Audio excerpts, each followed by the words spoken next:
Testimonies of the Church.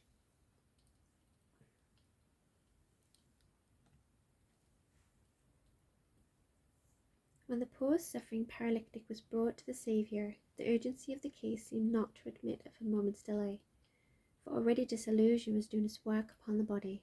When those who bore him upon his bed saw that they could not come directly into the presence of Christ, they at once tore open the roof and let down the bed whereon the sick of the palsy lay. Our Saviour saw and understood his condition perfectly.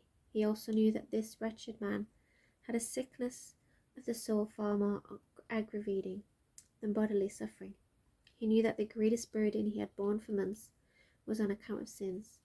The crowd of people waited with almost breathless silence to see how Christ would treat this case, apparently so hopeless, and were astonished to hear the words which fell from his lips.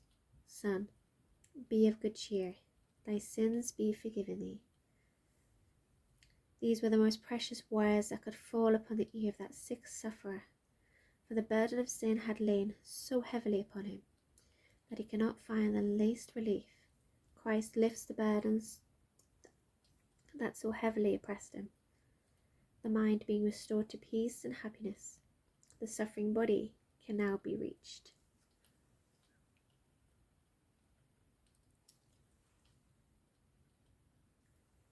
The desire of the ages.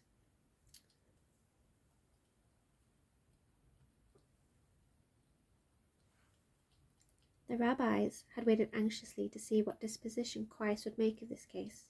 They recollected how the man had appealed to them for help, and they had refused him hope or sympathy.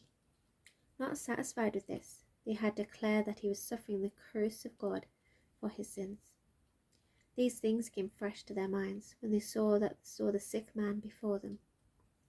They marked the interest with which all were watching the scene, and they felt a terrible fear of losing their own influence over the people. Fixing his gaze upon them, beneath which they cowered and drew back, Jesus said, "Wherefore think you evil in your hearts? For whether is easier to say, Thy sins be forgiven thee, or to say, Arise and walk?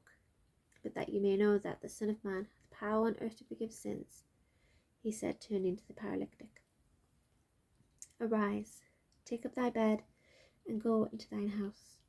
The Pharisees were dumb with amazement and overwhelmed with defeat. They saw that here was no opportunity for their jealousy to inflame the multitude.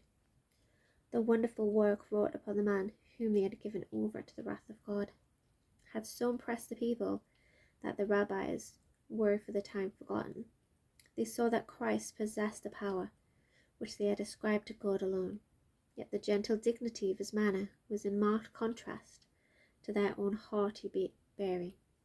They were disconcerted and abashed, recognizing, but not confessing, the presence of a superior being. From the home of Peter, they went away to invent new schemes for silencing the Son of God.